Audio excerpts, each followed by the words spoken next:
Hey everybody, how are you guys doing on this fine Friday evening? Glad to be back here with y'all after a little bit of a hiatus while I was recovering from a bit of a extended illness. My voice is finally getting back to normal now, thankfully. Uh, I'm Jacob Winograd, for those of you who don't know that, and this is the Biblical Anarchy podcast live on YouTube, on Twitter, on Facebook, in the LCI Green Room. I'm got a hopefully a pretty good show in store for y'all tonight. Uh, just going to keep on doing the typical podcaster filibustering here while everybody floods in to watch this. I mean, come on, it's Friday night. What better could you guys have going on? What better could anyone have going on than tuning in to the Libertarian Christian Institute's YouTube channel or Facebook page to listen to me talk about Catholicism and Christianity and libertarianism and how free markets work. I mean, that's how I would spend my Friday night any day of the week, any week, any month of the year. But that's just me, I guess. Maybe there might be other people who are have different plans for their Friday night. But those of you who've chosen to spend it with me, I certainly appreciate it. If you like the show, if you like the content that we produce here at LCI, please, wherever you're watching, make sure you give it a thumbs up. Make sure you're subscribed. If you can, if you're watching on Facebook or X and you want to migrate over to YouTube, definitely prefer to have you on YouTube. Easier to interact with you in the comments. And while you're on the YouTube, make sure you subscribe, like the video. We certainly appreciate that. If you share it around, that helps us get the message out there. I think that what we talk about is important. So, see some of you in the comments right now, actually. The Catholic Libertarian in the chat. Thank you for the feedback there. I appreciate that. I've always been I don't know, glad, a little bit, I don't know what the right word is here. I guess kind of humbled that a low church Protestant such as me has at least somewhat of a decent number of Catholic followers. And I sincerely mean that. Like, I always try to approach these subjects from a way that is sort of like in the C.S. Lewis sense, like, that essence of mere Christianity. And I'm trying to represent Christendom broadly speaking, including views that that Catholics hold. I'm not opposed or I'm not in opposition to my Catholic brothers and sisters. Um, uh, yeah, if you want to Catholic Libertarian, if you want to set something up to talk sometime, I'd be happy to do that. You can either email me at jacob@libertarianchristians.com or message me on X at Biblical Anarchy. Those would be the best ways to reach out. And if you wanted to set something up, I'd be happy to talk. Just realize that usually I have my little banner there at the bottom, and it's not there right now. We here at LCI share our streaming service, and so they played around with the settings a little bit. So we're here tonight to cover some different clips from mostly the video that came out yesterday. This was on Reason, their newer show called Just Asking Questions with Liz Wolf and Zach. And I'm so sorry, Zach, but I feel like I've watched your show and I've watched you so many times, and I never quite catch how to pronounce your last name. I think it's Weissmuller, but if I'm wrong, I'm sorry. My last name trips people up too. It's Winograd, but I get a lot of Winograds and a lot of Wingrades. So hopefully you won't be too offended by my if I got your name wrong, Zach. But yeah, Liz and Zach have a show just asking questions, uh, which I'm actually a big fan of. I'm not always, I don't know, the biggest fan of all the content that Reason produces, but for sure, there's plenty of good content that does come out of Reason, and that's become one of my favorite shows. And they recently had just yesterday, I believe, is when it aired. They had Trent Horn from I think he's the head of what is it, Catholic Answers, I think is the name of the thing, and he has his own show podcast called the Council of Trent. It's very aptly named. Trent's one of my favorite Catholic uh, content creators and Catholic thinkers, and he's written a book on why Catholics can't be socialists, and he's not a libertarian, but I guess he's like libertarian adjacent, and so the reason I had him on, it was a very good interview. I quite enjoyed it, and they got into a lot of topics that I felt like were worth diving into a little bit deeper, and I wanted to provide some commentary on. Um, the thumbnail for this was probably a little bit clickbaity, right? I wouldn't say that Trent doesn't understand free markets at all, but I feel like perhaps a little bit of diving deeper into understanding how free markets work and Austrian economics, that this can perhaps push people like Trent further down the pipeline of liberty and understanding that free markets are the best that we have on hand as Christians to, as far as tools and systems, that this is the best that we have in this fallen world that we live in for advancing the goals and the agendas of Christianity and the gospel. So I'm going to pull up this video. I'm going to screen share here in a minute. I have specific timestamps pulled up that I'm going to reference. So let me get that in the queue here. And you got to deal with the ads too. I don't pay for YouTube, so I still have to deal with the ads, which means unfortunately you guys will all have to deal with it too for a little bit. I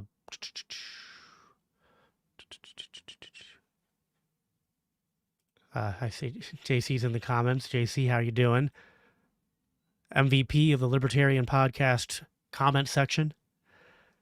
Catholic Libertarian says, thanks. Yes, Catholicism and Protestantism are on the same team. We believe in Jesus as our Savior. We just carry out our faith in different ways.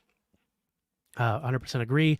Also said I used to have a channel called The Catholic Anarchist, but YouTube prevented me to post. So I made a new channel, which shows my slightly different, slightly changed, viewed with libertarianism, but it is similar.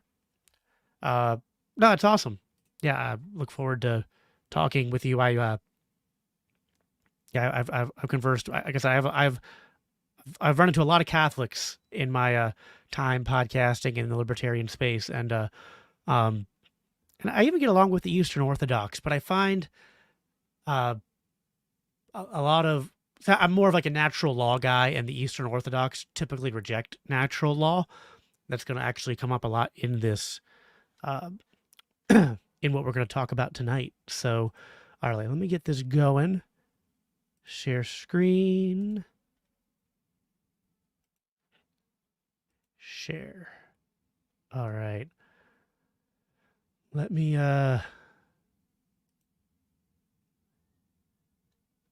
just find the best layout for this.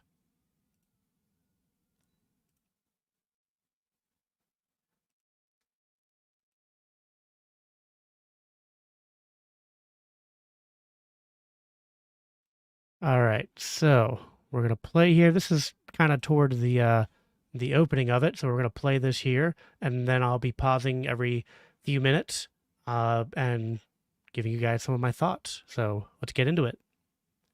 And once I got it playing, if you guys could just give me some thumbs up or some like ones in the chat, just so I know you guys can hear it. Make sure I did the screen share correctly. How can a Catholic defend capitalism? Well, I think a Catholic can defend capitalism when they move away from caricatures of what capitalism is. The idea that capitalism is synonymous with just an unrestrained free market, dog eat dog. If your idea of capitalism is just Gordon Gekko, greed is good, or Ayn Rand's The Virtue of Selfishness, then yes, it would be very difficult to defend capitalism in a Catholic framework. If you idolize private property as being, some kind of an idol or the highest good of all things. But Catholicism teaches that God is the highest good of all things, and God created the world for human beings, what's called the universal destination of goods. But he still allows human beings to own parts of it for their own good and to be able to apply for the good of others. So when you go, for example, in John Paul II, in his encyclical Centesimus Annus, he's asked, well, can a Catholic be a capitalist? And he says, well, it depends what you mean by the word capitalism. If by capitalism, it's an economic system which recognizes the fundamental positive role of business, free human creativity in the economic sector, then yes, but he calls it more a market economy or a free economy. He says, if by capitalism you mean freedom in the economic sector, not circumscribed within a strong juridical framework, which places at service the human freedom in its totality, then he answers in the negative. So I think you have to define what you're talking about here. And to be honest, there really is no such thing as this idea of pure laissez-faire capitalism. I mean, you need courts, for example, to enforce the business contracts that make capitalism function at all. So sometimes I think that this boogeyman of unrestrained laissez-faire capitalism, it only exists in the mind of critics. And so there's a perception that the sort of current leadership in the Vatican. Right. So that opening little dialogue there, I think, was super interesting. So I'm going to go back to full screen here for a minute. So that that first little clip there. So they're asking Trent if he thinks that, because he wrote a book about you can't be a socialist. So they're asking him, well, what's the opposite? Can a Catholic defend capitalism, and what does that look like? And his answer was, I think a Catholic can defend capitalism when they move away from caricatures of what capitalism is, the idea that capitalism is synonymous with just an unrestrained, free market, dog eat dog world. And so his point is it's not just like unrestrained. And so I have some thoughts to this that I wanted to provide. So like I don't want to necessarily immediately respond to Trent from like a purist libertarian critique, although I will. Like I'm gonna get there, so don't worry. But I first wanted to at least appreciate Trent's answer as like, and maybe say that it's useful for even libertarians to sometimes understand that we need to meet people where they are at, and this can be tough, right? But I remember like, so I came from the left. I was someone who I was a Christian, but I kind of believed more that, democratic socialism, kind of Bernie Sanders leftist economic ideas, like this was what was most compatible with Christianity, and I felt like free markets were, I kind of believed in the caricatures about free markets. And it's probably, I guess, like there'd be a mixed result. I suppose maybe that there are examples of left-leaning Christians or just people in general being convinced instantly by like, hey, not only do we not need all this welfare state, and not only do we need all these, regulations, but like, let me introduce you to Murray Rothbard and anarcho-capitalism and polycentric legal order. And you're probably like, I guess it's possible, but I don't feel like that's the normative way that many people in general, let alone from the left, are going to be persuaded of libertarianism. Rather, my own journey was actually first in kind of letting go of at least the idea of capitalism in my mind as just uh I don't know, like this evil, selfish system, and at least being able to kind of have the acceptance of the idea that, well, okay, there are people who consider themselves advocates of free markets and who are critical of socialism in its different forms, but they're not saying that we have to eliminate all regulations. And that can perhaps like that be a useful way to get the conversation going. And so I don't like Trent could possibly agree with other things I have to say later on, and maybe he's making more of a minimalist case. And there's utility to that, right? Like there might be people who have to first encounter Milton Friedman before they encounter Mises and Rothbard and Hoppe and Tom Woods and Bob Murphy and Stephen Kinsella, right? Um, and it's sort of like milk before bread and bread before meat.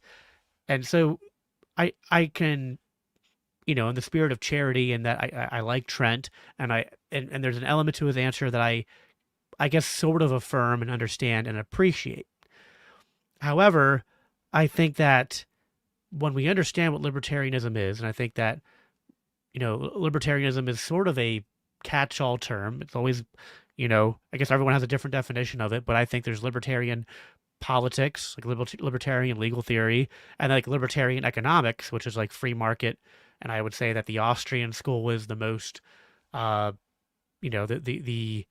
tradition of economic thought that I think is the most consistent and most libertarian. The it does reject, like the Austrian economic school would reject that sort of caricature that Trent getting at, but it's not embracing state control. And it should be, I think, also on the table to not necessarily just sort of immediately accept this idea that there's always going to be externalities and excesses to the free market, and that there are some excesses and problems that, well, the free market can't solve, and that you have to have a monopoly introduced to solve that. Even if, like, maybe it's not everything, but I would imagine that your average, even like American conservative, is probably, me picking an arbitrary number here, there's probably like a 60-40 split of things they think the free market can handle and things that they think the free market can't handle. And I would maybe want to see, and this comes out more in this podcast that the conversation that they had.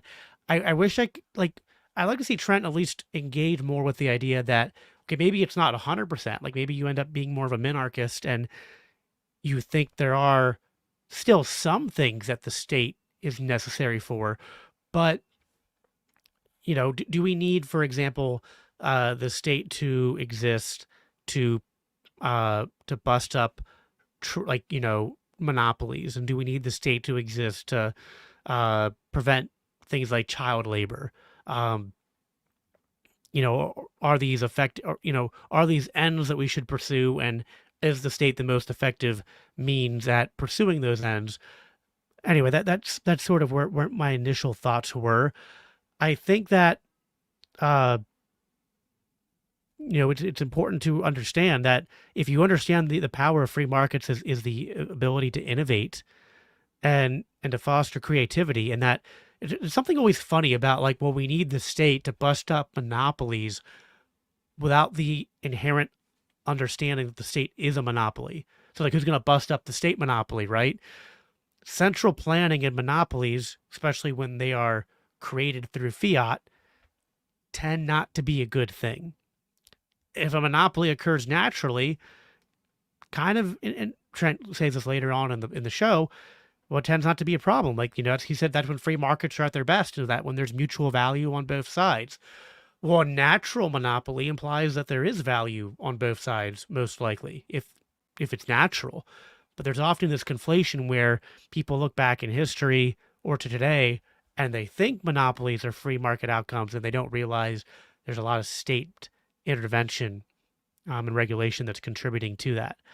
And so I can understand Trent wanting to humanize capitalism from a Catholic and Christian viewpoint. And I think libertarianism does provide that. And even we can even talk about the idea of regulating markets, but where does the regulation coming from? That's I guess what my thoughts are. Sorry, I'm going to keep playing this now. I'll read some of your. I'm going to play one more clip, and then I'll start reading some of your guys' comments. So let's keep going. Is anti-capitalist. I know from reading your book that Pope Francis is not a Marxist, but you can understand why people wonder what his attitude towards capitalism is. I pulled a clip from his 2017 TED Talk, I believe it was. Yeah. And he talks a little bit about capitalism. Also, just for the sake of time, I forgot to do this. I'm going to play it at 1.5 speed. If that's okay with you guys, if I get enough comments and people are saying it's too fast, I'll slow it back down. But just so we can get through more of these in the time that we have. In that talk, I've done the same thing here that we did in a recent interview with a recent speech by Javier Milei, because they're both speaking Spanish. I've actually translated the Pope's words into English using AI. So we're going to play that, and it's synced to his lips. So I want to listen to Pope Francis talk a little bit about capitalism, and then get your further reflections on what you think he's getting at here. Those dirty capitalist AI tools make it easier to understand the Pope. Only education in fraternity and concrete solidarity can overcome the increasingly prevalent throwaway culture, which concerns not only a wide array of food and goods, but first and foremost, most importantly, the people who are marginalized by these complex and often impersonal techno-economic systems, where, often without us realizing it, man is no longer at the center, but the products of man, often more valued than human considerations. What's your reaction to what Pope Francis is getting at there? Well, I think what Pope Francis is saying echoes earlier pontiffs' criticisms of socialism. When you look at Pope Leo XIII at the end of the 19th century, just a few decades after Marx and Engels are putting forward things like the Communist Manifesto, and you have the worker uprisings in Paris, and you have socialism growing and people calling for labor revolts, Pope Leo XIII was speaking about how the error of socialism is that the human person doesn't rest at the center of it. Rather, it's these lofty goals of equality, of human beings exist to serve the state, to maximize productivity. That way, what is produced can be equally distributed amongst everyone. So their criticisms of early socialism was that the human person is not at the center of it. Rather, it's these particular ideals or essentially planned productivity. And what Pope Francis is saying would also apply to market economies and capitalism. It was William F. Buckley who put it really well. He said the problem with capitalism is capitalists, but the problem with socialism is socialism. There's nothing that you can fix from the system. But because human beings have a sinful nature, we are capable of good, but our natural self-interest can be distorted so that we serve our own interests at the expense of others, exploiting other people. And think about it in any workplace, right? There's always that kind of a tension. Like the boss would love if people came into the office and worked for free, and the employee would love to go into the office and get paid for not doing anything. So there's always going to be a tension between the two. And in modern economics and market economies, there seeks to be a balance between those types of opposing interests. Now, I think what the Pope is getting at here is that in some countries, especially more developing countries, those who control capital or own businesses can be in more of a position to exploit workers, to conspire. And this is something even Adam Smith recognized in The Wealth of Nations, understanding, people treat Smith as if, he's just this unfettered apologist for capitalism. But even he recognized that merchants could conspire together to make prices high or to keep wages low. And I think what the Pope is getting at here is that in some capitalist or market systems, consumers can be carried away by their consumerism and not taking into account workers who are being exploited and being kept in conditions that are dangerous. I mean, we look, for example, I want to say, where was it, in Burma, or it was that one. All right, so I'll play more of that in a minute. I'm gonna, here we go, back to full screen. See my big head. Yeah, so a lot there. By the way, those AI tools are pretty cool. Actually, I'm gonna issue a challenge here. During the time when my voice was just shot over the past 2 weeks, I couldn't record an episode. Our producer has the tools where if you put in a script, the AI can, if you've given it enough, audio and video of your voice and like your talking, it can generate short clips of you talking, AI form. And so there will be an upcoming episode of the Biblical Anarchy podcast, if it all works out, that will be, at least in part, AI Jacob and not real Jacob. So if any of you guys will catch it, though, and say so in the comments, that'll be interesting. And it might even be like, maybe it never happens. And so then you guys are just watching for the next few months. Like, I think that's AI Jacob. I think that's, I'll have to start doing some weird acting and like, just like pretend like I randomly glitch, like, whoop, and, or say things wrong on purpose to give you guys false flags. I'll plant false flags of the AI takeover of the Biblical Anarchy podcast. All right. Yeah, that AI stuff is pretty cool, I think. So we heard from the Pope there, and Trent responding to it, and so this is, and I saw someone already make the comment about private courts, and so this is actually like I guess like part of the divide between minarchists and anarchists, and within the libertarian world. Well, this is the Biblical Anarchy podcast, but before I go and really, I don't know, go wave that black flag around, I'll what color flag is the minarchist flag, by the way? I don't even know. That metaphor doesn't work if I don't have a minarchist flag color to wave. Whatever color the minarchist flag is,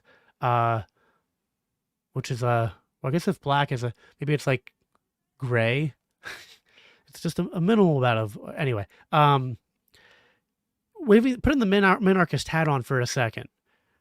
Okay, yeah, well, if we just conceded that we needed a monopoly for, courts and legal frameworks to enforce business contracts, which is one of the things that Trent brought up there in terms of the misconception of capitalism, and that like pure laissez-faire capitalism doesn't exist, can't exist, has never existed. Like,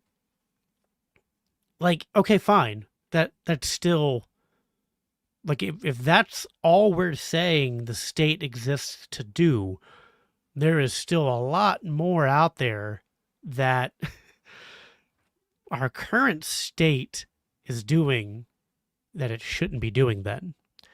And this would I tend to think that even a minarchist libertarian world is not really restricting free market interactions to a certain extent. Although I guess it depends on, how you define your minarchist state. Some minarchists don't believe in taxation. I don't know. It gets really tricky, I think, doesn't it? Because, and this is going to come up later. I'm trying not to give, I'm trying, like, I know where they're going because I've listened to this now a couple times in preparation for this. And it's really tough, right? Because on one hand, there's like that meme. Sorry, my voice is still not 100% there yet, so bear with me. But you guys know that meme that's like the political grid, and it's like entirely like a communist flag, except at the bottom right corner, and the bottom right corner is the little ANCAP flag, and it's like everything is not capitalism is just communism or socialism. Like, I don't want to do that, but it is, I guess, like the grain of truth there, right? Is that the minute you create a minarchist state that can initiate taxation, isn't that already like putting some essence of central planning into the equation, right? Because, if you want to think if the courts were voluntarily funded, once they're being taxed, once you give a monopoly of people the ability to tax, it's just, I don't know, it's hard for me to see how that doesn't lead to the problems of economic calculation. Maybe it starts small, but it's you kind of build that snowball effect over time. But anyway, I mean, let's just, yeah, if all it was courts, and you wouldn't need much to fund courts, even if it was taxation, which I still don't agree with. But uh, but yeah, I mean, there'd be so many things to be wiped off the table, right? Like you wouldn't need an IRS to fund a minarchist state. Like you could have I don't know, a very low sales tax or a very low property tax. And that'd be enough to fund it. You wouldn't have this doesn't justify antitrust, right? This doesn't justify even government being involved in like utilities. In a true minarchist conception, it doesn't give the government the right to, regulate environmental externalities except those that exist under contractual agreements. So, yeah, I think that even kind of giving the minarchists their little day here, we still find ourselves basically with, like, I would still call that laissez-faire capitalism if all it did was courts and enforcing contracts. But we know, right, as ANCAPs, that you don't even need a monopoly. You don't even need a state to enforce contracts. And that, Hoppe and Rothbard, there's guys like David Friedman. I'm not as much of a Friedman guy, but Bob Murphy, chaos theory. There's such great literature on private law and a polycentric legal order and the way to enforce property rights, to enforce contracts, to establish legal frameworks and to protect rights without a state, without a monopoly over law, and to do these things voluntarily. And so again, it's like I think that maybe something I'd want Trent to wrestle with is that I don't think libertarians, at least like, sophisticated, well-read libertarians, there might be like, I don't know, like Reddit libertarians and Twitter libertarians who are just like, have a very shallow surface level understanding of libertarianism, who are just kind of like, yeah, everyone just does whatever they want and we don't have any rules, right? But libertarianism is not a rejection of rules. It's not a rejection of law. It's rather it's a rejection of monopoly over these things. And it's a call to consistency. It's a call to say that those who exist and that perform these functions, right? If you're going to be an arbitrator of law to adjudicate a dispute where someone has accused the other person of essentially a theft of someone's property, well, you can't be a moral, just, impartial arbiter of that if you yourself are initiating theft against the people who you're trying to serve and to protect. And so there's a moral quandary there, as well as then a moral hazard that creates all sorts of malincentives and problems. And so I want guys like Trent to engage more with the, I appreciate making the sort of minimalist case for free markets to get people in the door. But I also just have to push back against this idea of laissez-faire capitalism being this sort of like, system of chaos and lawlessness. And one that, he also talks about, sort of like, so Francis, to quote him here, sorry, let me find out my notes here. Francis says that only education and fraternity and concrete solidarity can overcome the increasingly prevalent throwaway culture where often, without us realizing it, man is no longer at the center, but the products of man are often more valued than human considerations. So Trent was kind of talking about how, historically, Catholic criticisms of socialism were aimed at this idea that the human person was not at the center and that it was kind of like, excessively maybe materialistic. And maybe that exists somewhat in libertarian circles, but I wouldn't say Christian or Catholic libertarians do this, right? That seems to be more of a category error of materialism and naturalism versus theism and Christianity. So that's, sorry, give me a second. I hate to keep stopping to cough, but my throat just gets a little bit dry. So yeah, I think that, the idea that capitalism can be impersonal, but like Trent seems to even himself disagree with this later on, because he talks about how, like in a true free market, it's mutually beneficial to everybody. And it's actually like the beauty of free markets is the idea of social cooperation and human flourishing. And I kind of think, my idea of free markets is that this unlocks the ability of humans to be even more at the center of what we're doing in society. And by human, I don't mean like humans in the center in terms of like our worship, but like in terms of our concern and our considerations, our care for humanity, and our wanting as Christians, as we're called to be servants to the world. That's what Christ told us to be. Well, free markets are the way in which we can best be servants to the world and put that front and center.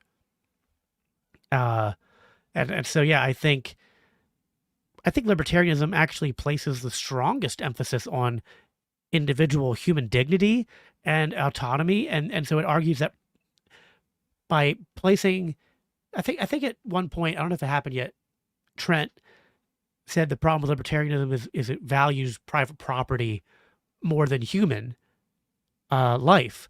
But I think that Trent's got, like, I would disagree respectfully and say to Trent and those who agree with maybe his criticism, that it is through placing private property and the respect for private property rights at the highest of our considerations for the rules of human conduct that we then maximize the respect for human rights and human dignity and maximize voluntary association and all the things that we care about as Christians.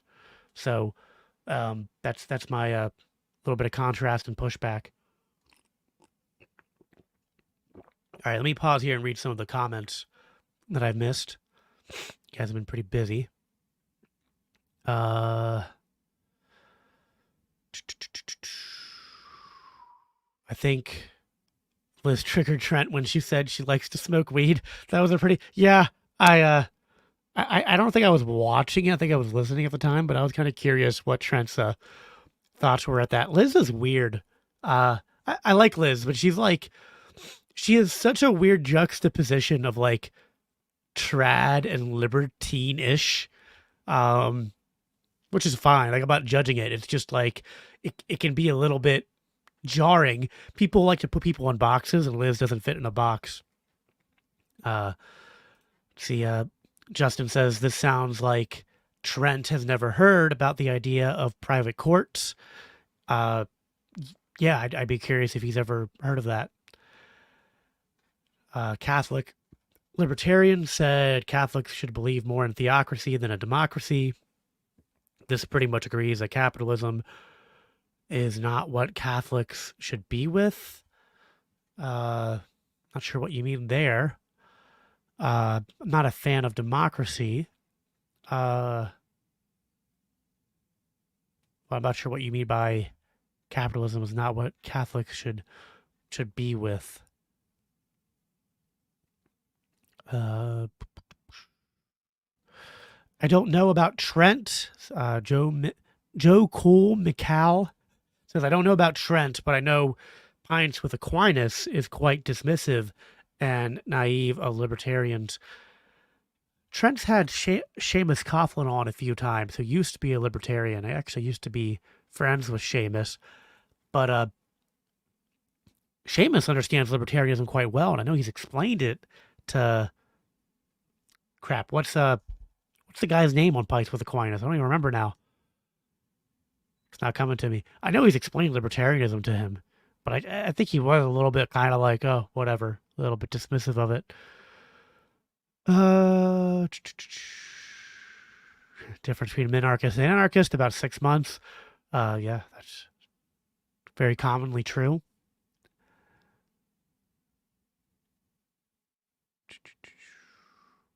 That's interesting. I am a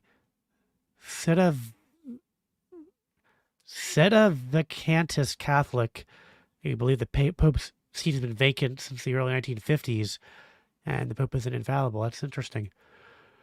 Libertarianism is antithetical to Christianity. That is a claim. Do you care to back that up? Do not murder. Do not steal. You should not worship any god before me. I think that universalizing the decrees of do not murder and do not steal, which is essentially the non-aggression principle, and understanding that the state claims to be sovereign, the state claims to have the ability to rule people, the right to sovereignty, and to declare what is good and evil, and that these are the jurisdictions, these are the jurisdictions of God alone. So we understand those things. I think libertarianism is the most consistent expression of Christian political thought. So if you disagree, make a counter argument. But if you're just going to make a statement, I can just refute it. So all right, let's get back into this. We see. Yeah, we're going to play a few more minutes of this before we jump forward. Factory collapse that happened in Southeast Asia just a few years ago. It was a horrible workers' disaster. And I think that many of those in the history of labor are what spurs on common sense regulations, and people recognize that, they want the market to be able to work for everyone. As soon as it works for me, you say, I want it to work for everyone as well. So when the Pope is speaking in his encyclical Laudato Si, he says that business is a noble vocation directed to producing wealth and improving the world. The problem is, of course, that we're all sinners, and so we need things to help to restrain where self-interest can bleed into selfishness. Well, so in 2013, in Evangelii Gaudium, Pope Francis wrote, "To sustain a lifestyle which excludes others or to sustain enthusiasm for that selfish ideal, the globalization of indifference has developed. The thirst for power and possessions knows no limits. In this system which tends to devour everything which stands in the way of increased profits, whatever is fragile, like the environment, is defenseless before the interests of a deified market, which become the only rule." And then he talks a lot about, how inordinate consumption, as he terms it, and this unbridled consumerism combined with inequality is what is, in his words, damaging to the social fabric. I mean, this looks like a very intense slapdown of a lot of the components of the capitalist system that we live under. What do you make of this? Specifically, and this also trickle down economics. So, yeah, right.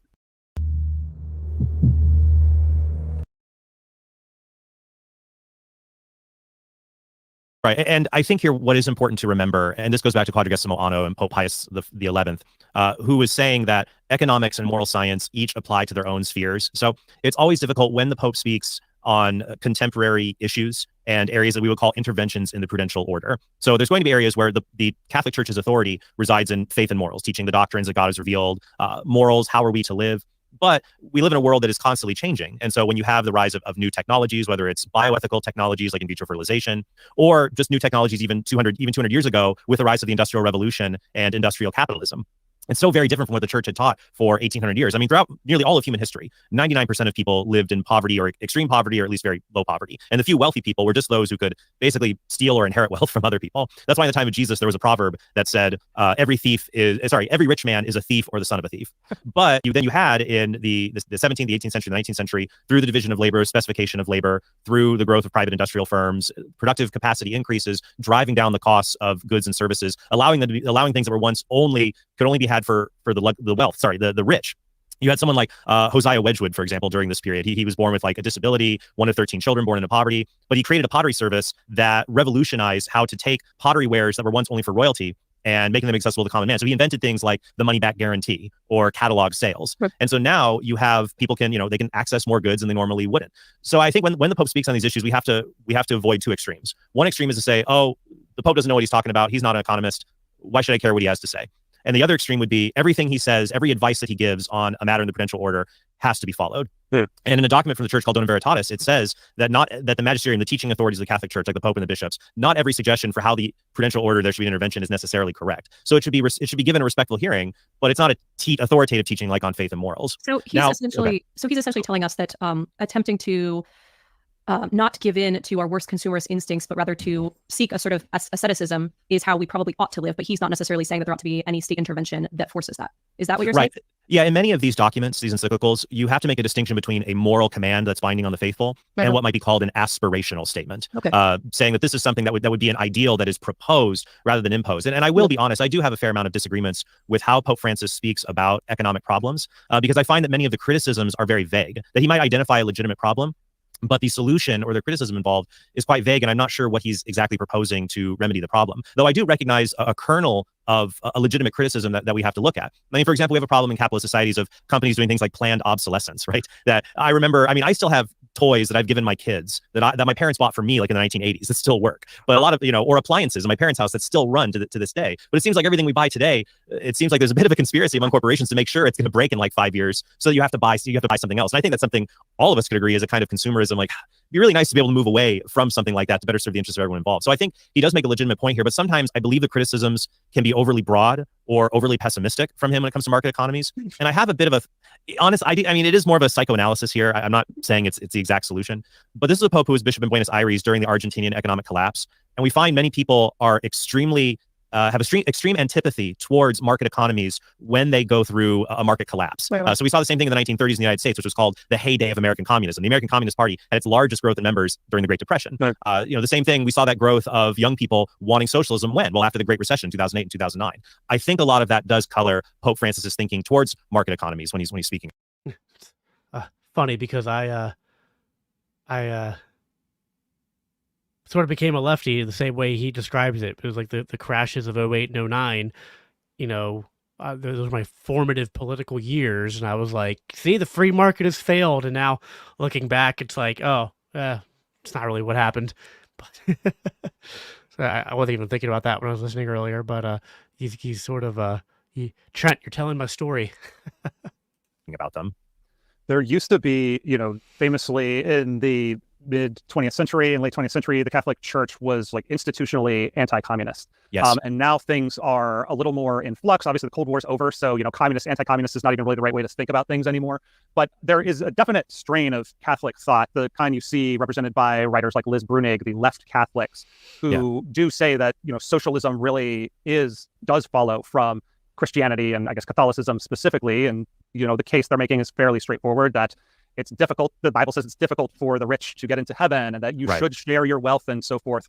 What is your theological case against socialism in a nutshell? Right. And here we always have to define socialism, similar to the criticisms of capitalism, because there's going to be a difference between. All right. So let's pause there for a bit. Got a couple more minutes here before I jump ahead. There's a lot there. So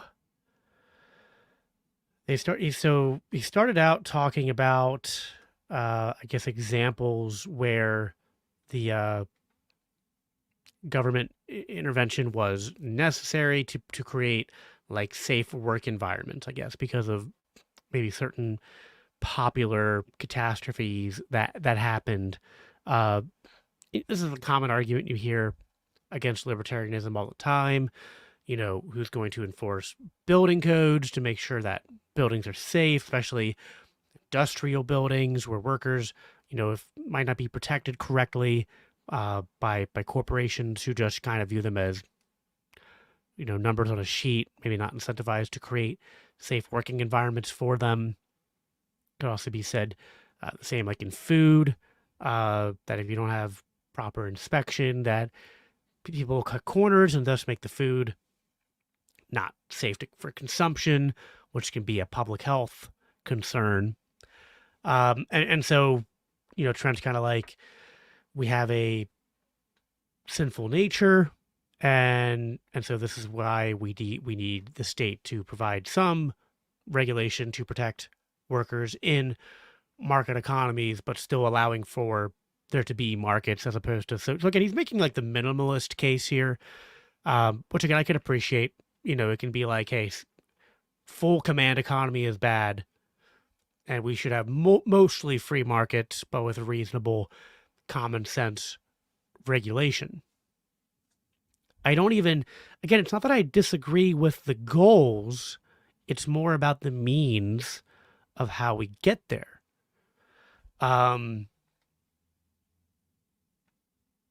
Trent said there's nothing you can fix from the system, but because human beings have a sinful nature, we are capable of good, but our natural self-interest can be distorted so that we serve our own interests at the expense of others, exploiting other people. So here's the problem.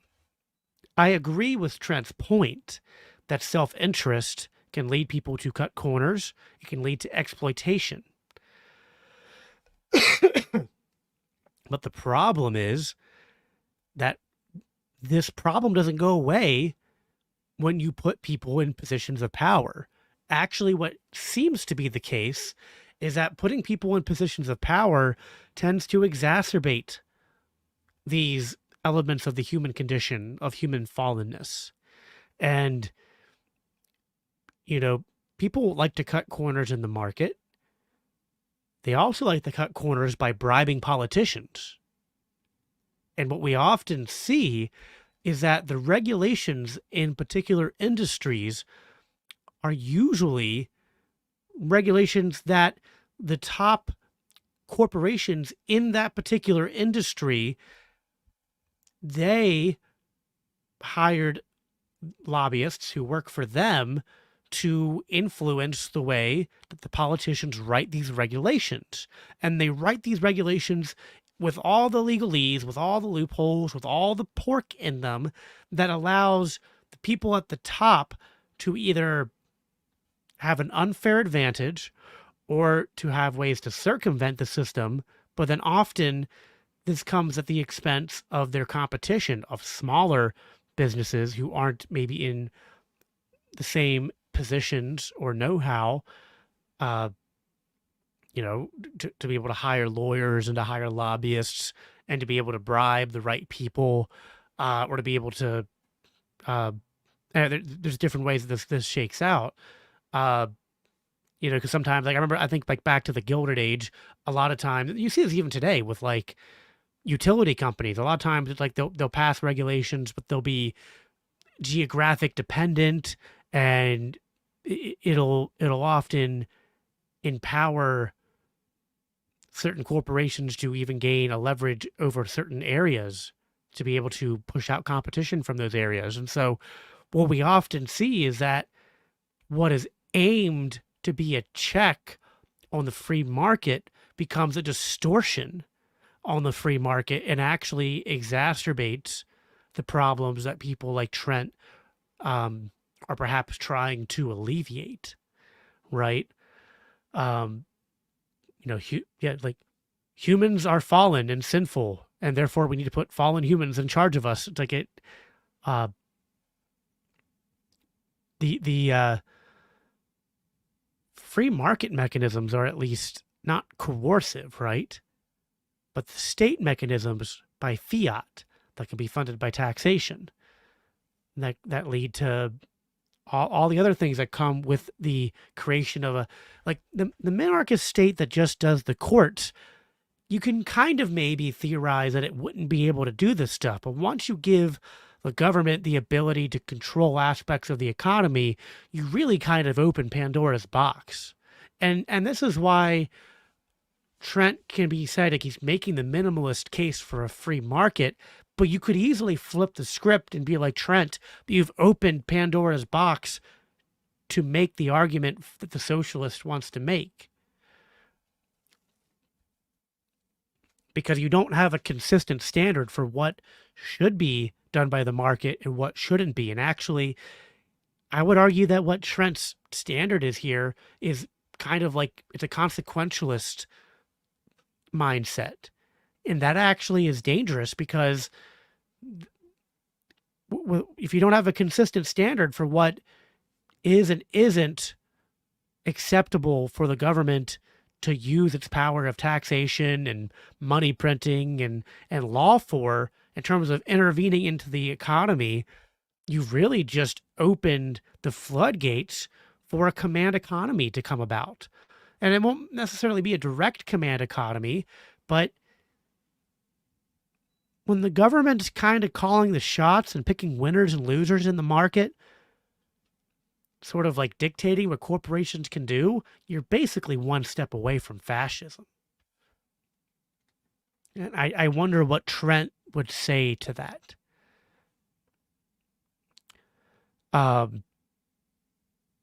So yeah, we as libertarians acknowledge self-interest can distort things, but the best protection against exploitation is to maximize property rights, competition, and consumer choice. Those act as natural regulations.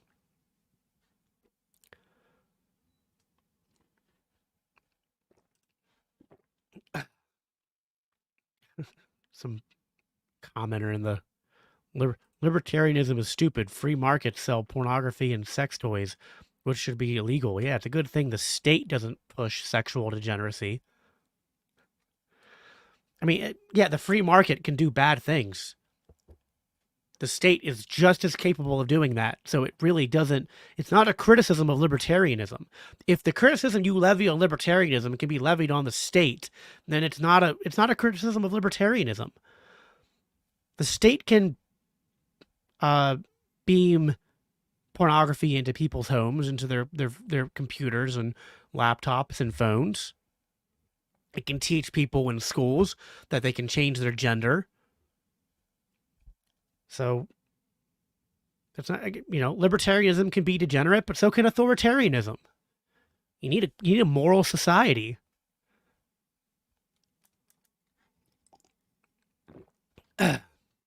I was reading a comment here, the little pause while I drank. So I think the problem is that a lot of times, like there's one fallacy, which is like the nirvana fallacy, or the no perfect solution fallacy.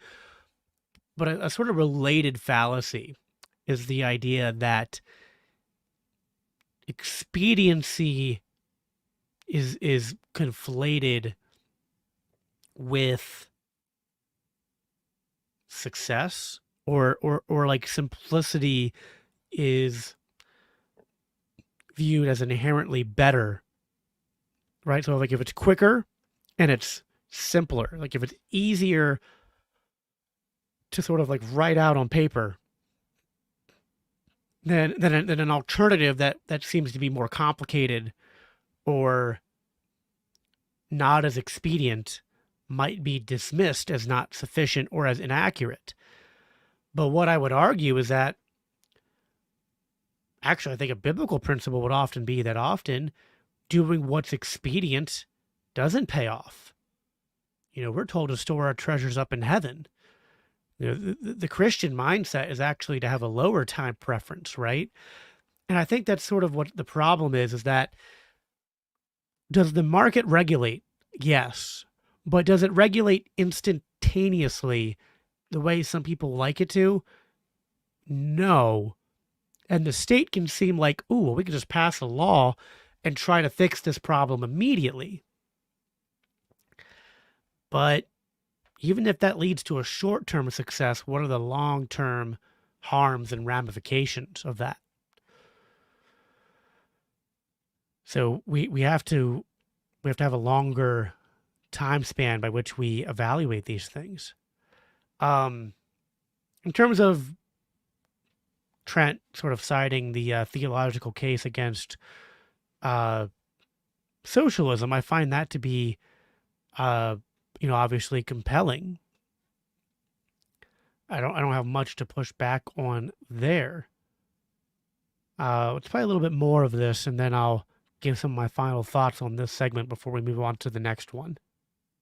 Between what Pope Leo XIII and Pope Pius XI condemned, and Pope Pius XI was very clear. He said that no good Catholic can be a true socialist. And even in his time, in the 1930s, he recognized that there was a violent form of socialism that was associated with the Soviet Union and with communist governments, but even more moderate forms of socialism. He condemned those. He praised them for their desire to not use violence to achieve their ends, but he still condemned them nonetheless because they violated things like the right to private property, a right that Pope Leo XIII said is sanctioned by natural law. So when you go back to Pope Leo XIII condemning socialism, and a lot of these more left-wing Catholics, the left Caths, what they'll often say, Jose Mena, for example, is another example. Back in 2016, he wrote the Tradanista Manifesto. So, I mean, it's a weird crossover that you've got Catholics who love going to the traditional Latin Mass and would want to march with the Sandinistas and, be the far left on economic policies. It's really like the clash of two worlds, basically. So when you see, going back to Pope Leo XIII and his criticisms, he's looking at this saying, what they'll say is, well, they're just condemning atheistic socialism, atheistic communism. They're condemning the fact it's a godless system. But that's not the case. Pope Pius XI was very clear that there are people who claim to be religious socialists and you cannot be. Pope Leo XIII's argument wasn't about atheism so much as it was about the rejection of private property, that when a man works, he essentially trades in his labor for his wages. And if he's not able to dispose of his wages as he pleases, as Pope Leo XIII put it, then he's not really free. His right to private property has been rejected. So if the state is able to control that or prevent him from using his wages and saving them to invest in private property, Pope Leo's solution for the worker was to live a life of thrift and to take his wages and to buy land. That would be a typical 19th century solution to poverty. Buy land, make it productive, and it's yours. It's yours to use. So there were people at the time who said, like Rousseau, who said, well, you have the right to use the land, but you don't have the right to own the land. And Pope Leo said, no, that's not true. When the laborer, he converts his labor into wages, he owns the wages. When he converts his labor into tilling the land, he owns the land. He turned it into something that's productive that wasn't productive before. Very Lockean argument. Yes, there are. Yes, there's a lot of elements of Locke. All right, so there's a lot there.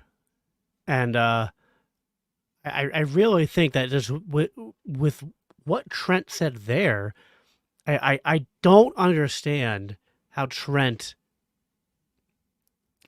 doesn't move into my arena, right?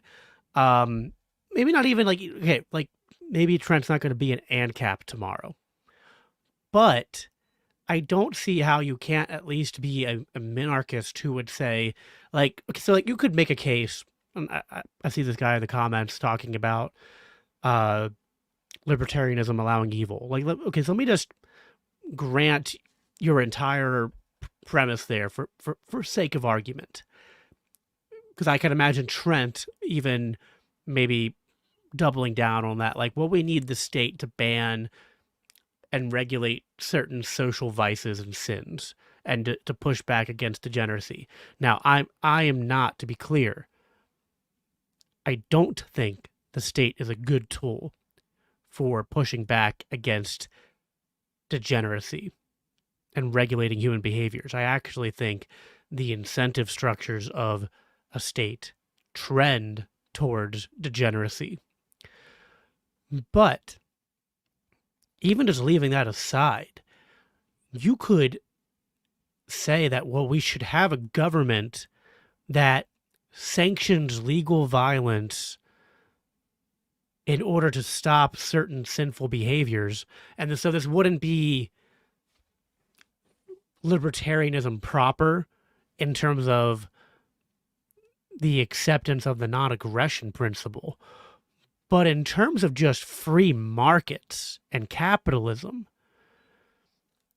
and the idea of that the state should have the ability to tax, that the state should have the ability to control the currency of an economy, to print money, to have a central bank, the idea that the government should be able to bust up businesses and to do anything. Like, the only thing that this view would allow government to do would be to stop private actors from actively promoting or engaging in certain evil behaviors. But it wouldn't follow, because what did Trent say? He said that the Catholic view, based on I think I have it in my notes here, he quoted from Pope Pius the 11th, Pope Leo the 13th.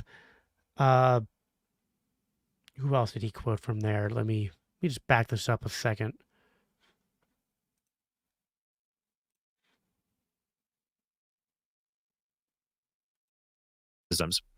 He's looking at this saying, what they'll say is, well, they're just condemning atheistic socialism, atheistic communism. They're condemning the fact you cannot be. Pope Leo XIII's argument wasn't about atheism so much as it was about the rejection of private property. That when a yeah, it was Pope Leo. What he said was that you have to be able to own your property as an extension of owning your labor. It sounds like he's I don't know how you can own your labor if you don't own yourself. So it kind of sounds like he's affirming self-ownership there. So it would be hard. It'd be hard to affirm self-ownership without affirming the non-aggression principle. But let's just leave that aside. I agree with everything Trent said there, that if you do not own your property, if you cannot do with your property that which you see fit, as long as it's not, libertarian would say, as long as it's not aggression, and maybe the, I don't know, the Catholic free marketeer would have to say, as long as it's not aggression or certain, I guess, like, what's the Catholic term? It's like a, if it's a, there's venial sin and mortal sin. So, like, I guess, like, you know, certain mortal sins you wouldn't be allowed to do with your property. But other than that, you know, it's like you can be, and like, you could even make an argument that, like, listen, like, you can have a right to own a gun, but you don't have a right to murder people with your gun. So you have a right to own property, but we do put moral limitations on what people do with property. But it doesn't follow that just because I tell you you can't commit immorality, that I can steal from you, that I can initiate taxation and do all these. So it doesn't follow then that the free market side of this isn't valid, that you have the right to violate these claims to property rights, which Trent are saying are essentially foundational in Catholic doctrine and tradition. So, I mean, I think the Pope there was quoting from Matthew 20, where Jesus, in the parable of the workers in the vineyard, said that, it ends with the property owner saying that, I'm free to do with my property that which I wish. The Bible affirms this at several points. I think there's a passage in Deuteronomy about, property ownership as well, that the property owner, does have the final say over anything he does with his property. And if at any point the state is, coming in and limiting, if any form of governance is limiting anything you do with your property except that which is, objectively evil or aggression, then you don't actually own your property. And at that point, is it really a free market, or is it really just some kind of form of a command economy?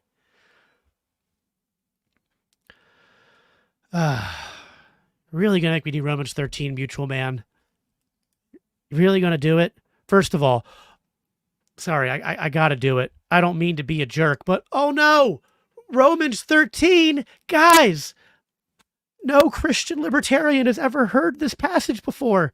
My entire worldview has just been shattered and destroyed. Everything that I know about libertarianism, everything that I've built my political podcasting career on, has just been completely vanquished because of this YouTube commenter who brought up a passage that I've never had cited to me before and couldn't possibly have an answer for. Oh, gosh. Oh, all right. I guess we're doing Romans 13. Oh, boy. Governance is not the same as the state. Yes, all authority comes from God, and there are different types of authority. There is the authority of parents and the family. There's the authority of the church. And there is authority for civil magistrates and for civil governance. The Bible does not prescribe a form of civil governance, although it does sort of judge and make some condemnations against certain forms. Mutual Man, go read 1 Samuel 8. You raise Romans 13, I'll take your Romans 13, and I'll raise you 1 Samuel 8, where God says that the Israelites asking for a king is a rejection of God as their king and a form of idolatry, just as they have, worshipped golden calves and bowed down to idols ever since he rescued them from Egypt. and that this king would take from them and enslave them and make them fight in the front lines of his wars, that he would claim 10%, which is what belongs to God. And you know what? He did give them a king. You know why? He gave them a king in his anger to teach them a lesson. Go read the book of Hosea and come back to me, mutual man. It is quite clear that God gave them a king as part of his providential decree, not part of his moral decree. Guess what? There was governance in Israel before they had a monarch. They had, you know what's weird? They had this system of governance that they didn't have one ruler, right? They had judges in a decentralized alliance of different groups. They governed themselves, and actually for like hundreds of years at a time, they would have peace. And yeah, problems would arise and people would sin and they would repent and be corrected. It's like this.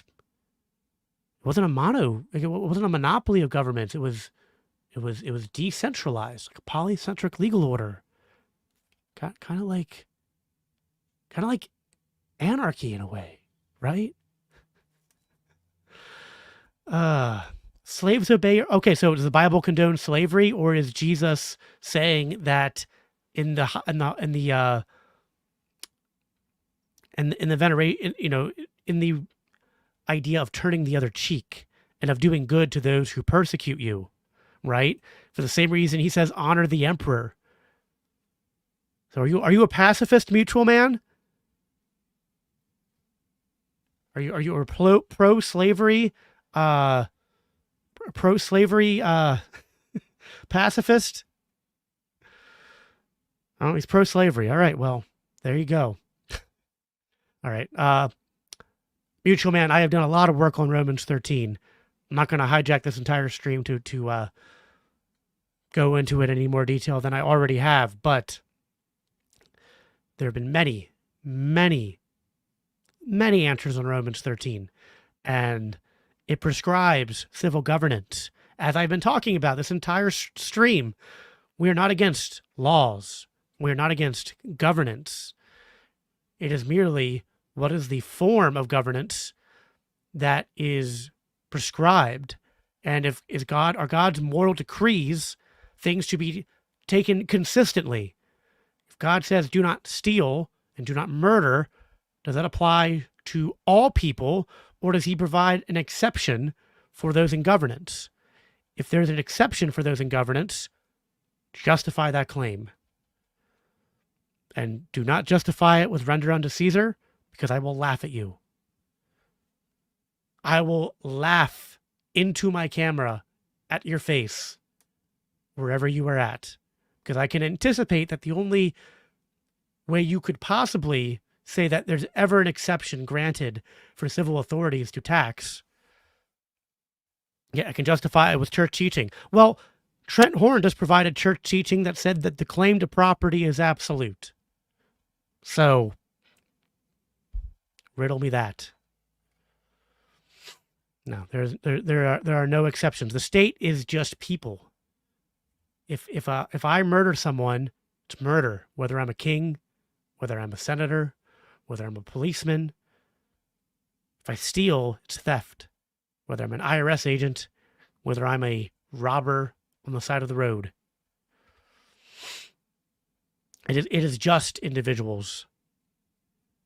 God doesn't have a national morality. He doesn't have different modes of morality for different people.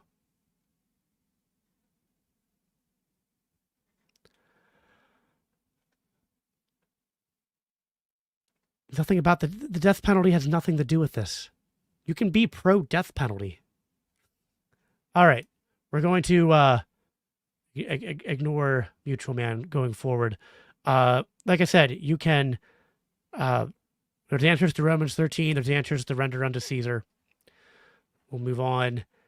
Where I was. But what Trent just said here is that if you don't own your property and have the right to do with it what you will, then you don't own it. And I would say that that has to be taken consistently. All right, we're going to jump ahead here in different point in the stream.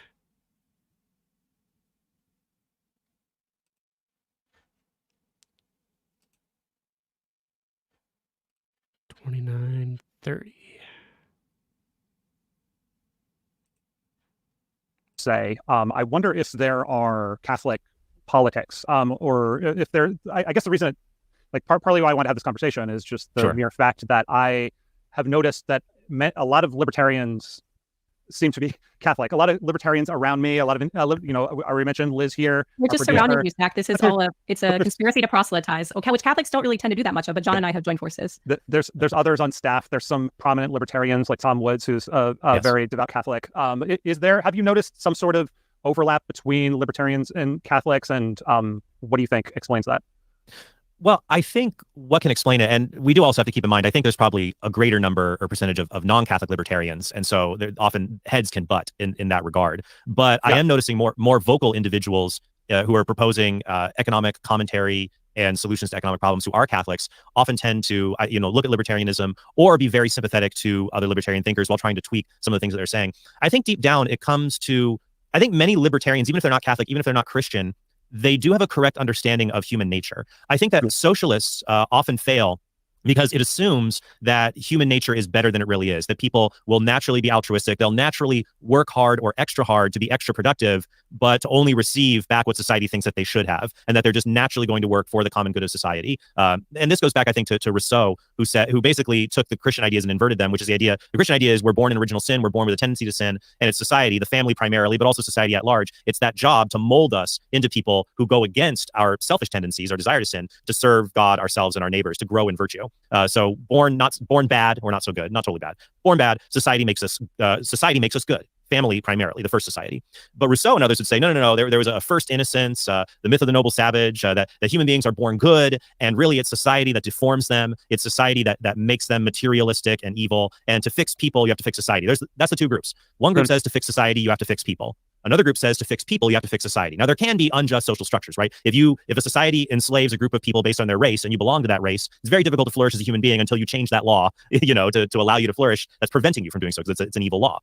But really, the problem is ultimately in the human heart. And so I think libertarians, for a variety of ways, maybe it's religious or maybe it's just pessimism from looking at the world as it is. My co-author, Catherine Bacallic, and I call that Christian realism. We have Christian ideals, but we see the world as it is. That you see, people aren't always reliable. People care more about themselves than others. People, they drop the ball, they sin, they're scandalous. And so libertarians, even if they're not religious, they have a natural desire to want to diffuse power because of a lack of trust in other human beings. And I think that kind of overlaps a bit with Christianity understanding our sinful proclivities in that regard. I think Trent's really spot on here. I wouldn't have much to disagree with Trent on that.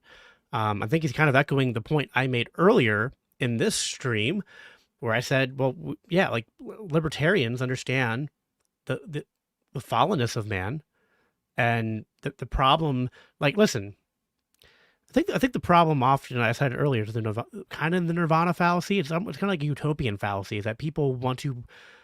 Often, the statist is often trying to create a perfect world, and he thinks if I just get the right authoritarians and the right rulers, then they will usher in and enforce all the rules I want, except it hardly ever works out that way. And a lot of the Christian nationalist types like to romanticize the history. They like to romanticize the monarchies in Europe, like to romanticize the Byzantine Empire. And I'm not even saying, listen, oftentimes those monarchs are overly demonized. And I'm just suggesting it kind of lies in the middle. The monarchs and the empires of Christianity were never often as evil as your secular atheist type will make them out to be. But they were also not these Christian utopias where, sin was eradicated and just Christian virtue reigned supreme in all areas of society. It was a very mixed bag, and honestly, it's kind of hard to make sweeping statements. It depends on where and when. There's times during, even in ancient biblical history, right? There were times where the nation of Israel obeyed God and served him. Then there were a lot of other times they didn't. And so, yeah, it just depends on what time span, what ruler.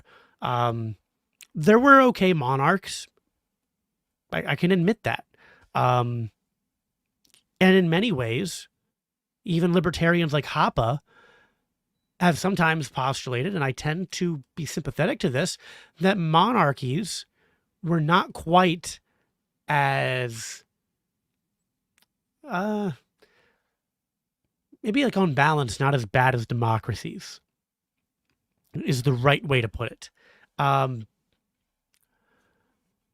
Because and I think it's not because like so on the micro level, like within the monarchies themselves, it's a mixed bag, but it was at least often limited.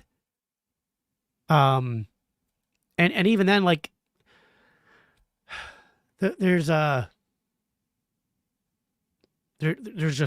so many different lines of analysis here. I don't know if I want to go down this rabbit hole because like you have to separate a few things out when you're making that analysis. You have to sort of like equalize for technology and human advancement and like relative poverty levels, because there's a lot of things that you could judge those monarch societies on that I think are just more a product of the times and the relative advancement in human progress than they are necessarily the political structures, in the same way that people will often venerate American democracy or our government for what are really the successes of the American people and culture and free markets, right? So anyway, you kind of have to split the baby there, which can be a little bit tricky. I don't want to go down that rabbit hole too much, but it's interesting. And this is kind of what Dave Smith and Andrew Wilson got into a little bit in their recent follow-up conversation. I do plan on doing a reaction video to that at some point as well. So I'll kind of save some of my thoughts on this line of this tangent for that, I think. But to bring it back, listen, like there are better forms of government, even within the statist paradigm. But what we're advocating for is just the understanding that, generally speaking, the more power is centralized, that often produces more disastrous effects, not only for markets and economies and property rights, but often for the goals we have as Christians. In many ways, monarchies were less centralized than democracies. Democracies have often led to more centralization. And so that's where that tangent can kind of like, I'd have to almost spend an hour talking about that. I don't want to go down that line at the moment, but the important thing here is that, yeah, humans are fallen. They're limited. They tend to act self-interestedly. We saw this a lot in the Christian empires and monarchs. A lot of times the leaders weren't acting with great Christian virtues in mind. They were concerned about their power. They were concerned about their lines of succession of a secession. Sorry, their lines of succession. They were concerned about territory, and a lot, and the Christian considerations were dressing or secondary considerations. So, yeah, I think Trent's point here is very well taken. Let's see. Next timestamp. Jumping ahead again. Let me cue it up here.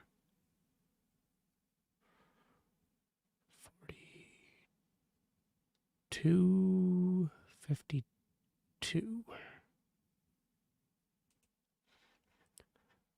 All right, there we go. Catholicism both have a rich legal tradition, right? Jews follow the rabbinic laws, and these are very analytic, well-faceted systems that have been developed for Jews to memorize and have that kind of analytic, legal, if that branching tree thinking. And Catholics use something similar. So I think, so for many Catholics, when they approach and look at economics, we talk about natural law like in ethics or human anthropology. It applies very well to economics, that if you do this as a government intervention, a business intervention, this is liable to happen. And I think the Catholic mind can graft onto that in a special way. So I think that, I don't know, that might be another thing to look at. Could you explain what natural law is? I'm sure this is a complex topic, but I don't know if you can boil it down a little bit for us. Sure. So a law is basically a directive or a command that is issued by a competent authority. And so Catholics actually recognize 4 different kinds of laws. So we recognize the eternal law. The eternal law is just what God says: I made the world. Here's how I want the world to be. I'm all knowing, all powerful, all good. So I made the universe. I want it to be this way. That's his eternal law. The natural law is described as the rational creature's participation in the eternal law. So if you were capable of reasoning, you can say, oh, there's ways I'm supposed to act there, that I'm not just merely an animal driven by instinct. I was created with a purpose to act in a certain way. So for example, the most fundamental part of the natural law would probably be do good and avoid evil. Okay, you can't just stop there though, because you get what is good, what is evil. You got to branch out and figure out what all of that is. So natural law, when we recognize that there are moral commands embedded within nature that we can recognize. So Paul talks about this in Romans 1 and Romans 2, that there is a law written on the human heart, that you have a rational mind, even if you're not religious, even if you're born on North Sentinel Island, with not contact with the outside world. You can recognize this universal moral law. You're supposed to participate in it and act in a certain way. And that is why many socialists would go against that, say, no, there is no such thing like that. We just decide what is most pragmatic and what will work best for society. There is no law above us that we have to adhere to or to follow. And that's why Marx and classical socialists and communists have been so opposed to religion, because they want to be the ultimate foundation of the moral life and take God out of that equation of the natural law. So that's why, similar with Nazi Germany and the Nuremberg trials, to say, look, there is a law even above nations by which nations can be judged. So that's the natural law. And that, we see that in virtue and vice and how we relate to one another. And from the natural law, then we get things like positive law. So we get human laws. We pass laws to govern society. We have laws in the church, civil laws. But even if you read Martin Luther King Jr.'s letter from a Birmingham jail, people are saying, why are you doing this? The law says you can't eat at this lunch counter. Why can't you respect the business owner's right to say that? That's the law. And what Martin Luther King Jr. said in the letter to Birmingham jail was, and he quotes St. Thomas Aquinas in the letter, he says, an unjust law is one that does not correspond to the natural law, the law of God. And so he said that these human laws that are unjust, well, they're not really laws at all. They don't command authority or obedience from us. I like that theory for the genesis of the Catholic libertarian. It explains a lot to me. It makes me understand where Liz is coming from a bit more, perhaps. We're coming for you, Zach. Even me as a Protestant, we're going to gang up on you and make you a Catholic. Convert you over, get you baptized, become part of the body of Christ. That matters more than all this political stuff. I would always rather see someone come to Christ than see them become a libertarian. A lot of good stuff there. I know there are some Eastern Orthodox who reject natural law. I love natural law. So I really love and agree with everything Trent was getting there. Trent explains that the concept of natural law, and that it, sort of applies in different ways, both to economic and political systems, and that it's like a law that transcends even nations. I think that's important. I think this is what libertarianism, devoid Christianity, can become problematic, is that it can, you need a morality that transcends nations, not just like states, but like groups of people and culture and whatnot. You need a recognition of that, of a creator, of a divine law, of humans created in God's image. I think that's important.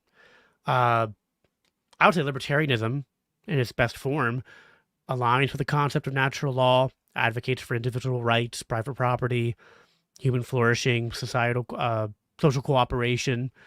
How natural law is applied and enforced is probably, the point of contention to an extent between maybe Trent and I. And I'd love to see him engage with some of the libertarian ideas of the ways to enforce natural law, even to enforce to you, mutual man, in the comments, listen, I'm not a fan of pornography. I was addicted to pornography for 13 years of my life. You do not have to sell me or convince me on the evils of pornography. And I do want pornography eliminated from society.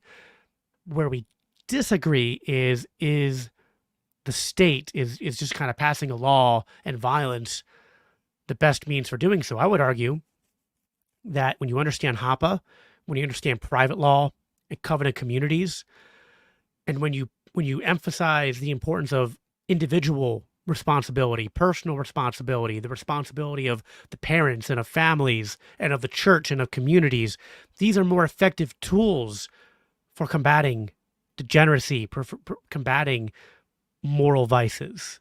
And so I think libertarianism is not a rejection of the idea of a transcendent morality or of natural law, but rather it is reconciling the tension between how we consistently apply different parts of natural law and of God's law, to do them in a way that, and I the argument I would make is that when we find ways to reconcile these different decrees, and when we reconcile them and we find the consistency in our application of them, that this leads to better outcomes.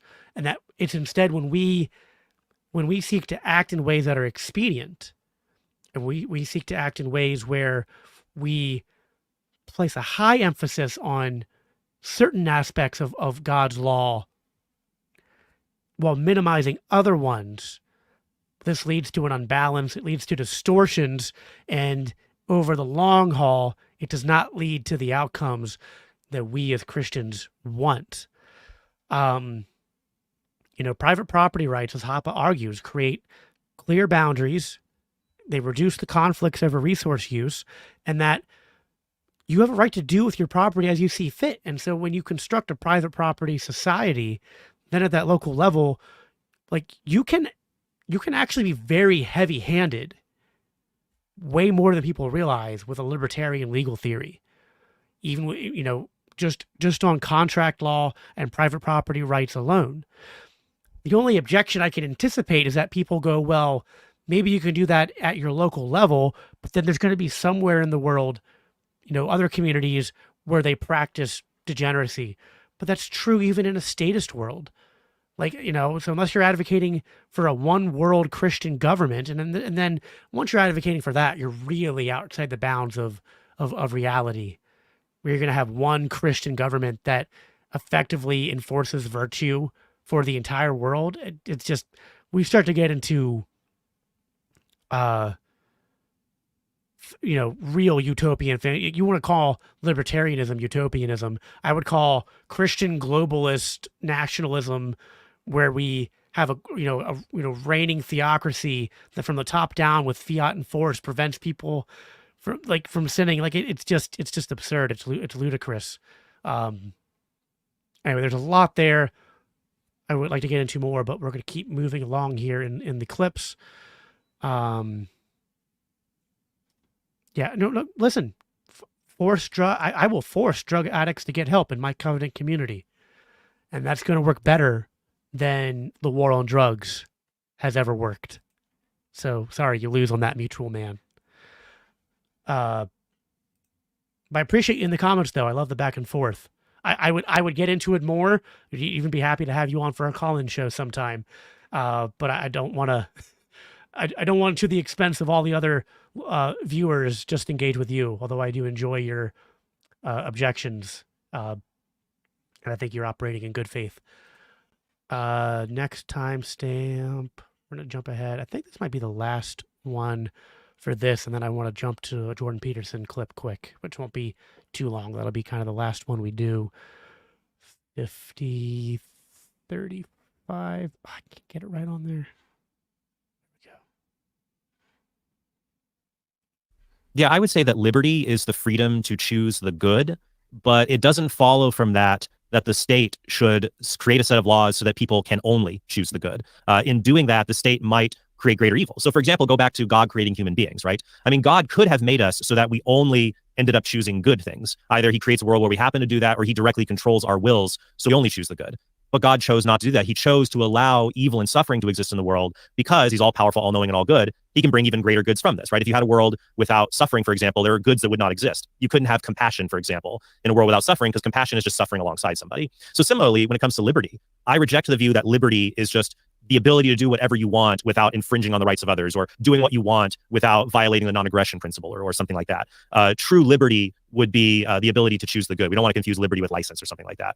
But on the other hand, even though that's what liberty is, a state may have prudent reasons for allowing people the ability to legally choose to do some things that they're not good. In fact, you go back in Catholic history, St. Augustine and St. Thomas Aquinas argued for allowing prostitution to be legal because they felt like the world would convulse with lust if you didn't have this outlet for human depravity. Now, today, I would say now there's a prudential intervention what's funny is I disagree with, and there's going to be some libertarians who agree with Aquinas, non-Catholic libertarians who agree with Aquinas and Augustine, whereas I would disagree with that today. That workers are going to pull out their Aquinas and start like loving Thomas Aquinas all of a sudden. That's the if they can read Aquinas, that's a price I'm willing to pay. If our podcast can get one libertarian prostitute to read Thomas Aquinas, so this is a job well done. I'm done. Yeah, so I'm clear on that. So I'm clear on what you're saying. You would not be for legalizing sex work.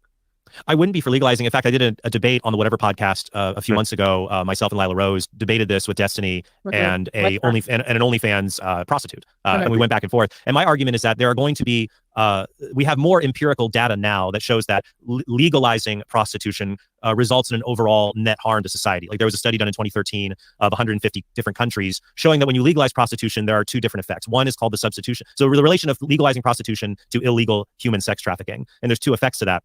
One would be the substitution effect. The idea is there should be less illegal trafficking because now men would rather pick legal prostitution because it's safer for them. That's the substitution effect. But the other effect is called the scale effect. When you make something legal, people are more likely to try and say, oh, it's legal now, I guess I'll give it a shot. Because it's, the law would often prevent people from doing it. And because more and more men then want to pursue it, there aren't enough women willing to do it, and the scale increases too much, and women have to be brought in through trafficking to meet the much higher demand. And what that study in 2013 showed is that the scale effect dominates the substitution effect and creates an overall net harm. It's a debate subject for another time, but I would say that Catholics can endorse the idea of liberty being that which is choosing the good. I'm not saying that the state should I don't want to go back to saying the state, restricts every single movie that's more than rated PG or something like that, the Hays Code or something like that. But at the same time, the state can also restrict and legally suppress certain things, even consensual activities between people that are deleterious for the common good of society. Right. So I appreciate Trent's point here. Again, one could make an argument for a sort of minarchist state, I think, that maybe punish certain sins. I'm not saying I agree with that, but like I could see the reasoning there, right? But you've got to be careful when you give the government power over the economy. Like it doesn't follow that because you could say, yeah, government should ban porn, ban prostitution. It doesn't follow that okay, now we need to have, giant institutions of taxation or a central bank or all this other stuff. I would also argue, though, that those aren't the best ways to handle those problems. At least not on a macro level. On a micro level, again, covenant communities and private property rights can be super effective means of stopping these things. So he talks about the Catholic understanding of liberty. I want to talk about that a little bit, defining it as the freedom to choose good. I don't know. I'd have to think on that a little bit. Because I know the Catholic conception is that you don't have a right to sin. Because sin's not really a real thing. Sin's just an absence of good. So I understand where the argument comes from. But I always kind of felt like it's a word game to some extent. But he talks about, how the arguments that Aquinas made on the legalization of prostitution. He kind of gives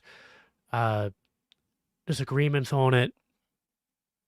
It's all very interesting. Again, I think that there's a lot of there's certainly overlap between what he's arguing for and what I would argue for, but I would just kind of keep pushing him to look more into libertarian solutions to a lot of these things, and to also be wary of applying a consequentialist framework, because if the minute you're just kind of well, I'm going to go with what produces the outcomes I want as the main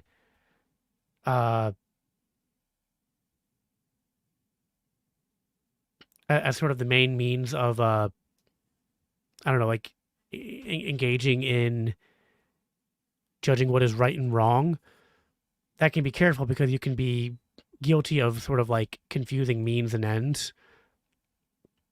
If I think means often become ends, and so there's a difference between saying, here's the outcome that I want. Now, here are sort of the limitations I have in natural law and what governments can and can't do, what private property rights can and can't do.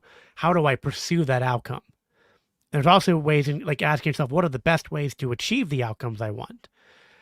But it's another thing to be like, well, the outcomes matter so much that you become blind to the means that you're using in pursuit of that outcome.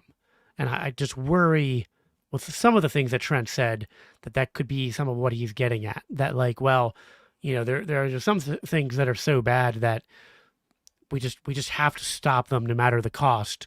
But he did also say, well, I'm not saying I want a government that's too intrusive. So like, I feel like he doesn't have a consistent standard. And I'd like to, I don't know, I'd like to see if, see someone press him a little bit on that. We're short of time. There's one more clip I want to get to, which is not from this podcast, but it's somewhat related. It's from actually a recent Jordan Peterson clip. So let me find that here, get it queued up. Oh, this is annoying. All right. So I'm going to have to like play it and then like replay it. Suffers from the libertarian right, suffers from the delusion that if you just let people make choices, including market choices, that everything will work out for the best. But they don't understand, and they should understand, that even the small L liberals, whose ideas they're essentially utilizing, understood that individual freedom was only possible in a society that was moored in the way that you indicated with your ship analogy. Is like once the game rules are in place, then everybody can be free to play. But if you can't agree on the damn rules, you don't have freedom. You have counterproductive, chaotic, revolutionary anarchy. The libertarian. All right. So this will probably be a future episode. I got a lot of things in the works, but it's related to some of the things that Trent said. And it's sort of like this idea that we need like this sort of like instituted by fiat institution of rules and law. And I never want to make perfect the enemy of the good. And I've kind of tried to give the minarchists a little bit of credence here, but I'm going to be more partisan towards my anarchist leanings here. I think the issue with what Jordan Peterson said, you know, you have to kind of ask the question, who is going to make the rules, right? He's saying he's saying like, well, you can be as free as you want to be, but only after there's some sort of like imposition of a system of rules that everyone is sort of forced to agree upon. But who makes the rules of the game?